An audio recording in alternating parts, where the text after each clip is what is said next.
Работники коммунальных служб набережных Челнов не первый день разгребают последствия метели. Дворники очищают придомовые территории, дорожники, основные улицы и проспекты. Ночью на уборку выезжает 100 единиц спецтехники. В среднем ежедневно с одного проспекта вывозят по 10 КАМАЗов со снегом. За борьбой с последствиями стихии следят челнинцы. В основном чистят проспект Московский, этот Мира, и все. Остальные проспекты не особо вроде стараются. Не было вот этого гололеда.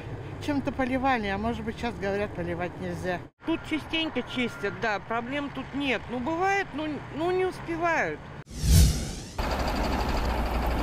В Нижнекамске после двухдневного снегопада резко ухудшилась ситуация на дорогах. В городе на подъезде к нему зарегистрировано 16 аварий. Коммунальные дорожные службы работали в усиленном режиме. На расчистку дорог и дворовых территорий задействовали 90 единиц спецтехники. Пешеходные переходы, остановочные павильонные дворы убирали больше 500 рабочих и дворников. Было вывезено 330 кубических метров снега.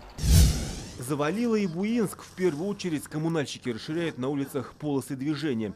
Собранный уборочной техникой снег грузовики увозят на специальные площадки. В день сюда приезжают до 40 машин.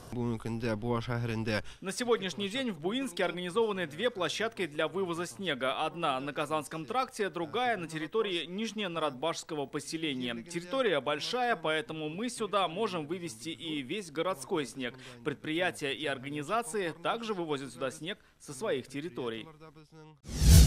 В Елабуге после обильных осадков по городу курсирует 11 единиц спецтехники. Работы ведутся и ночью. После специальных машин дорожники вручную расчищают тротуары и места остановки общественного транспорта. Уборка снега идет во всех городах и районах. Метеорологи прогнозируют снегопад и в начале следующей недели. Радик Фархулин, Светлана Занарева, ТНВ Татарстан.